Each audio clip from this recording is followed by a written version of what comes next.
Let's get it, let's get it. Y'all know what time it is, man. Welcome to Walk the Line. Well, I'm your host, OG Chris Murray. Y'all know what time it is. It's week 10 in the DML, and it's time to break down these picks. Now, my co-host, Ralph O'Matic, couldn't join me on this one because he's out in Miami, soaking up that beautiful weather, out there balling out, doing his thing. However, I'm here in the building, and y'all know what time it is. We're going to break down these week 10 games. We're going to break down the game of the week, break down the famous shit bowl of the week, and also give my input on who I think is going to shine throughout these week 10 matchups. Also, don't forget, we're going to give you the secure lock of the week. So let's dive right into these games. First up, we got Bino and the Philadelphia Eagles versus Vitamin and those Dallas Cowboys. Alright, Dallas comes in arguably off of one of the most horrible performances of the season, losing last week 56-10 to the G-Men. Now, this O-line of the Dallas Cowboys is going to have to step it up because the rushing attack is what makes this Dallas offense flow. Okay, they're facing a Philadelphia Eagles team who struggles against the run, so I'm expecting a big game from Tony Pollard. Switch gears. The Philadelphia Eagles passing attack was clicking on all cylinders last week. Even though they faced HBO and the Houston Texans, I feel like they're heading to Dallas, facing a secondary who's ranked 28th against the pass. Install some of that play calling from last week into this week, and I think this should be a pretty interesting matchup. Real big divisional game. I gotta make my pick, and I'm locked in with the Philadelphia Eagles getting that W on the road. Big game from Jalen Hurts. Moving on next, we got. Oh my God. He's shit everywhere. My house is full of shit! He's shit everywhere! Dang, we ain't waste no time on this one. The shit bowl game of week 10. We have Easy and the Steelers versus Nasty Noop and the Atlanta Falcons. Both of these guys cannot, I repeat, cannot take care of the ball on the offensive side of the ball. You have the Steelers with 38 giveaways, and the Falcons not trailing too far behind with 37. Passing the ball is not what makes y'all offense works, young fellas. Y'all need to listen. Y'all have to figure out how to get grounded, and one of those ways how to get grounded is running the ball. Y'all are putting too much pressure on these quarterbacks' shoulders. However, this game right here is the true definition of a shit bowl game because both of these teams are ranked in the bottom half in all categories on both sides of the ball. These guys can't score, but however, I gotta make a pick. And my pick for this game, I gotta ride with the OG Noop. Getting some motivation. Come on, Noop. You don't want to go down to a struggling Steelers team. Get that W. Moving on next, we got my Green Bay Packers versus Taz and the Detroit Lions. First off, coming into this matchup, my guys are going to have to, my defense is going to have to figure out how to stop this rushing attack. I feel like Taz plays his best ball when his dual down backfield is clicking with Jamal Williams and DeAndre Swift. You're going to have to figure out the gate how to slow these guys down because it's really hard to contain two running backs, but I feel like we can at least slow them down and try to make this offense one-dimensional and put the pressure on the quarterback's shoulder. Now, offense, even though we have been putting together some impressive wins, however, Aaron Rodgers and the turnovers for the past 4 weeks, throwing 9 total, we have to cut that down. I feel like we play our best ball when we're taking care of the ball on the offensive side of the ball, creating turnovers on the defensive side of the ball. Taz, gotta get a little bit better in the red zone. Your efficiency is real low. I feel like the play calling has to get back to the basics. Stop trying to get too creative. Don't be like those Seattle Seahawks when they felt as though that they didn't want to give the ball at the 1 yard line to beast mode and they wanted to do a play action fake and they threw an INT. Get back to what works, and the basics is what works in the red zone. However, gotta make a pick. Never pick against myself. I got my Packers getting a W going into week 11. Moving on next, we got Big Homie and the Bengals versus Squire and the Jets. Bengals enter this matchup ranked third in the DML as the most penalized team. That is drive killers. You gotta get your guys disciplined because if you're constantly killing your drives due to penalties, your team is always going to be put into bad situations. Get them guys disciplined, and I think you could turn and probably make this game more interesting than what it looks like on paper. Next, the Jets. Team has no identity. Outside of Zach Wilson on the offense side of the ball, there's really no standout talent. So I feel like this is gonna be one of them games where as though you don't know what you're gonna get from the Jets. But I gotta make a pick, and my pick for this game, I'm going with the big homie and the Bengals getting a W going into week 11. Moving on next, we got JB and the Tennessee Titans versus the Schemer and the Raiders. Now, JB, what's going on? There's no way a 64 overall quarterback should be throwing the ball more than 18 plus times a game when you have not one but two superstar X factors in that backfield, and you have the guy by the name of Derrick Henry himself. This team is not built around passing the ball. This team is built around, this offense is not built around passing the ball. This offense is built around running the rock, ground and pounding. This is what this offense is built around. I understand you're trying to turn or adjust that culture. Please get back to what works.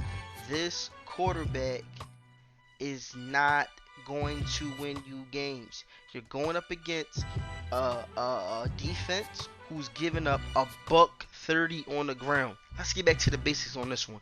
Moving on, we got the Schemer and the Raiders. There's all types of connection issues with this organization. You got internet connection off the field, and you got on-field connection issues when the quarterback is not throwing to superstar X-Factor tight end Darren Wilder. Okay, when they're not throwing the ball to him, it's either ending in one or two results, either an INT or incompletion. You gotta feed the beast, the Scheme. You gotta feed him. You gotta feed the beast. However, my pick in this game, I'm going with JB because I feel like the Raiders defense will not be able to stop this rushing attack if JB decides to listen. So I'm locked in with the Titans getting the W going on to week 11. Moving on next, we got KP and the Ravens versus Marley and the Saints. KP, Mr. Perfect himself, comes to this game on an 8-game winning streak, sitting at 8-0 in the season, and all of this is due to one man himself, and that is Lamar Jackson. MVP numbers across the board, okay? Heavily favored, MVP favorite for this season. Plus, one thing I like about what KP's doing is the turnovers are turned all the way down. He has 10 on the season, and I know he's still kicking himself in the ass because he wants less than that. But however, this is one of those games where, once again, just stick to what works. Lamar Jackson is putting your team in the best position, and this Saints defense, even though they have a lot of star power, I feel like they cannot keep up with the tempo that Lamar Jackson and the Ravens is going to bring to New Orleans. Alright, moving on next, we got the Saints. They come in this game heavily favored underdogs. However, I feel like, and my gut is telling me here, I feel like the Saints has what it takes on the offense side of the ball to make this an interesting game. Okay, I feel like Marley, looking at his losses on the season, has kept these games close. Okay, field goal, touchdown, length. I feel like he has kept these games close. He has to enter this matchup with one thing on his mind. Play at your own pace, young fella. You cannot turn this into an up-tempo game, whereas you're trying to get into a shootout with these Baltimore Ravens. You got to get back to what has been working for you in the past and what has been working for you up to this point of the season. Ground and pound. I know you're trying to develop these young players, but let's get back to what is working. Ground and pound, leaned on your rushing attack, and try to as best as possible expose this Baltimore Ravens defense. Now, on the other side, try your best to make Lamar Jackson uncomfortable, which no team yet has been able to figure out. But with this pick right here, this is my first upset of the week. I'm going with the Saints getting the W. Going to be a close one, but I think the Saints is going to pull this one out and get that W moving on to week 11. Moving on next, we got C-Rob and the Carolina Panthers versus Ramsey and the 49ers. This Carolina Panthers team, they lack consistency, okay? You do not know what these guys are going to give you week in and week out. All right, their schedule goes win, loss, win, loss, win, loss, loss, win. Okay, you're playing against a defense who has allowed in the past 8 weeks a wide receiver to go over 100 plus receiving yards. You need to get your wide receiver group pumped up and expect big numbers from these guys. Okay, this is the week where as though you stick to what your scouts have brought back to you. You stick to what you have been observing in game film. Pass the ball, young fella, and expect big numbers from one of these wide receivers. Now let's talk 49ers. Alright, y'all come in this game riding a 4-game winning streak, but on paper this offense is ranked in the bottom half of the DML. However, I feel like this week y'all should be able to get things going in the right direction, facing a Carolina's team who struggles across the board in all categories on the defense side of the ball. But I gotta make a pick. Now, even though everything is tipping heavily favored for the 49ers in this one, I feel like it's going to be a very, very, very close matchup. It's going to come down to a field goal or two, and I'm locked in with another upset pick of the week, taking the Carolina Panthers and C-Rob getting a W going into week 11. Moving on next, we got Centaur and the Seahawks versus Expert and the Cardinals. After taking the week 8 loss to the Pats, this is exactly what Expert needed to get things going back in the right direction. His third bye week of the season. His second one, of course, last week against the Denver Broncos. This week, I don't expect nothing but heavy offense of power flow from these Cardinals. Centaur got smoked last week, and I don't think that things will change this week. Big game for the Cardinals. I'm locked in with the Cardinals getting a W going into week 11. Moving on next, we got Styles and the Chiefs versus Flair and the Denver Broncos. After taking 3 losses in a row, this is exactly what these Chiefs needed to get their some motivation built. Okay, they beat these guys 56-14 week 1. I don't expect anything to change. Styles, stick to what worked for you in the week 1 matchup versus these Broncos. Flair, pray to the Madden gods that your defense can figure out how to slow down these haymakers of this KC offense, and hope that Styles come out and lay an egg. However, I'm locked in with the Chiefs getting a W going into week 11. Moving on next, we got the Bus and the Chicago Bears versus Marizi and the Vikings. Big divisional game right here. The defense for the Bus has not matched the offense this season, and one of the things that haven't been mentioned or talked about a lot is the pressure that they have not been able to cause or get after the quarterback with. Ranked 22nd in the DML right now at getting after the quarterback, but however, that has not taken away any success from the secondary, who's ranked 2nd with 38 INTs on the season. However, I feel like at some point the Bus is going to have to figure out how to create pressure, and this matchup right here is the starting point. Coming in, facing a shaky offensive line. Marizi, the defense has to step it up in the red zone. You're giving up 27 touchdowns on 36 attempts. That's not going to cut it. You're coming in this game right here a little bit handicapped. You're facing a secondary who knows how to create INTs. Run the ball. Run the ball. If you do not run the ball this game, this is going to be a long game for this Minnesota Vikings offense. Locked in with the Bears getting the W going into week 11. Coming in next, we have Andy and those Browns versus Tybrick and those Dolphins. Andy comes to this game blazing hot, riding a 7-game win streak. Okay, I love the way that this offense is gelling, well balanced. He has guys clicking on all cylinders. 69 overall quarterback Wayne Saturday has shown that he's the guy, or he can be the guy, to put the game on his shoulders with impressive numbers across the board. Then when you got a guy by the name of Nick Chubb who's getting you 7.4 yards per carry, you gotta feel like you always want to be in the best position to win games. You're facing a defense who can't get off of the field on 3rd downs. So what that means is long drives, okay? Long drives. And when you got a guy by the name of Nick Chubb, like I just mentioned, who's getting you 7.4 yards per carry, this might be a long day for these Miami Dolphins. Let's talk Dolphin football, all right? After taking a loss against the Bears last week. He benched Tua. There's a lot of question marks out there in Miami. However, I feel like Miami needs to get back to one thing this week, and they need to recognize, okay, that's that winning culture that Tyreek has built out there in Miami. Okay, I need to figure out how to get back to that winning formula. And the first thing is feeding off of what works for y'all, which is defense coming out, causing turnovers. You gotta make this 69 overall quarterback uncomfortable. Y'all don't want to be the ones who come out flat-footed and y'all let this guy shred y'all apart.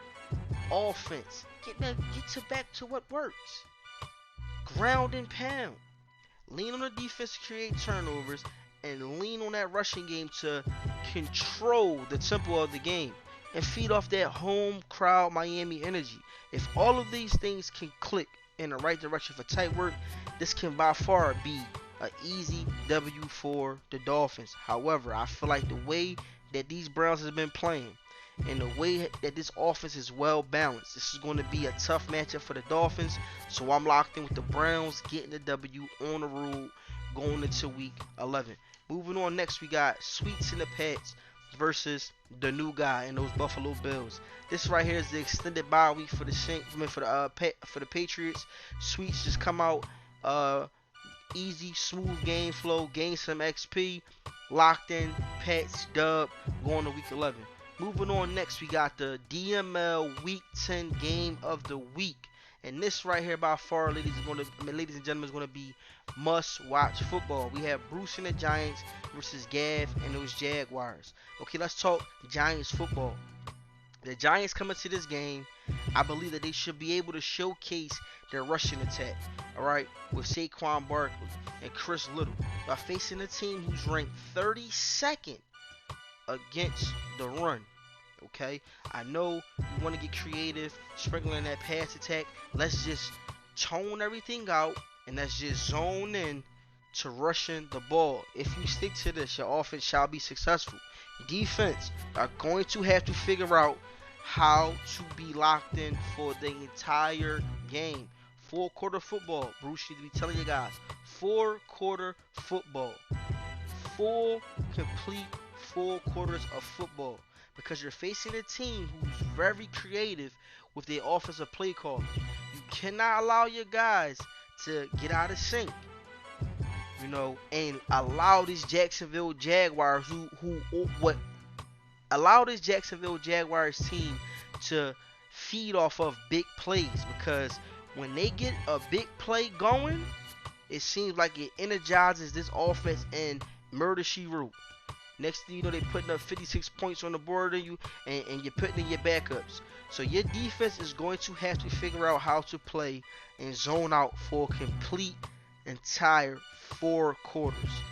If you click on those 2 things right there, this can be an interesting game. However, if you don't, y'all can be taking an early flight back to New York.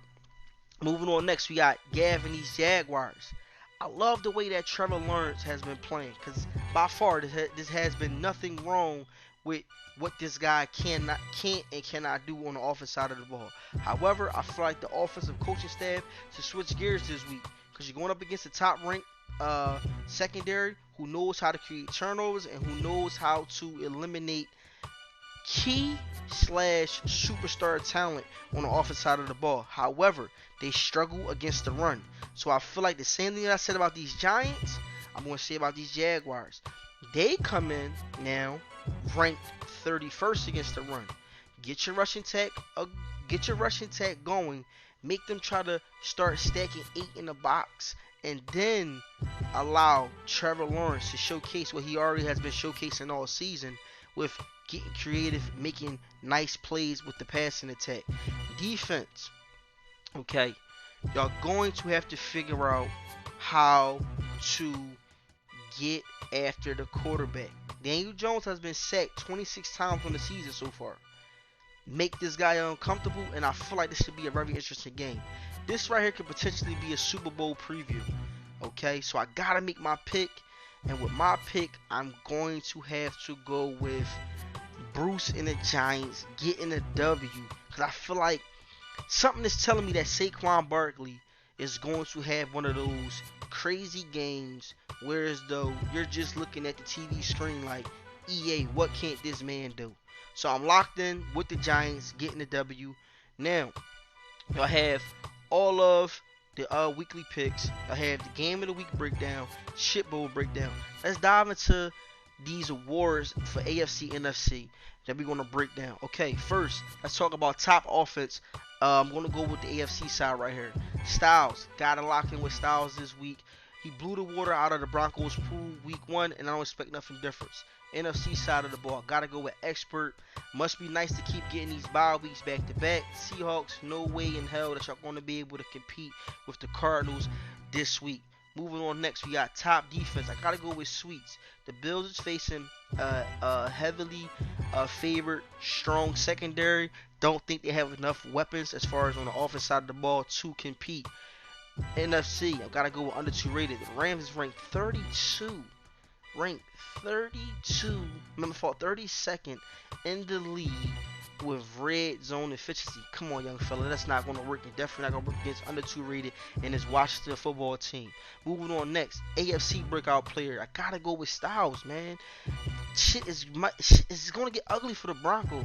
It's going to get ugly for the Broncos, and I'm locked in. I'm locked in. Breakout for NFC. Gotta go with Expert. Man, it's just what will Centaur be able to do to stop these guys? Nothing. He has owned that division, and I think by far the Seahawks is one of those teams where he's just looking at it like, yeah, let's get as much XP as we can out of this game, and I'm locked in with it. So y'all have all my weekly picks, games breakdown, input on breakout players, top defenses of conferences. I'm your host, OG Chris Murray. We out.